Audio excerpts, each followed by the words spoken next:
Profil Deddy Mandarsyah, Kepala BPJN Kalimantan Barat, pernah tugas di Palembang, harta capai 9,4 miliar rupiah. Mengenal sosok Deddy Mandarsyah, yang belakangan ramai dicari di tengah kasus penganiayaan Dr. Koas di Palembang yang tengah viral. Namanya masuk ke dalam deretan Google Trends sejak Kamis, 12 Desember 2024, kemarin. Akun media sosial Instagram BPJN Kalbar pula turut diserbu netizen dengan komentar mengaitkan nama Deddy Mandarsyah dengan kasus penganiayaan Koas. Siapa Deddy Mandarsyah sebenarnya? Deddy Mandarsyah ST, MT adalah Kepala Balai Pelaksanaan Jalan Nasional, BPJN, Kalimantan Barat, Kalbar. BPJN merupakan balai di bawah Kementerian Pekerjaan Umum dan Perumahan Rakyat. Dilansir dari Tribun News, pegawai Eselon II tersebut masuk dalam unit kerja Direktorat Jenderal Bina Marga.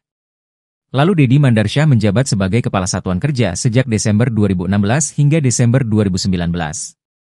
Satu di antaranya menjadi Kepala Satuan Kerja Wilayah I Provinsi Sumatera Selatan pada tahun 2019.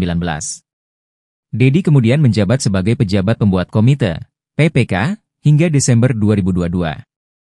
Deddy Mandarsyah menjadi Kepala BPJN sejak Oktober 2024. Dikutip dari LHKPN, Deddy Mandarsyah mulai melaporkan harta kekayaan setelah menjadi Kepala Satuan Kerja sebagai Pelaksana Jalan Nasional Wilayah 2, Provinsi Riau. Deddy Mandarsyah melaporkan harta kekayaannya pada 31 Desember 2023. Sejak 2016, Deddy Mandarsyah mengalami kelonjakan harta kekayaan yang signifikan.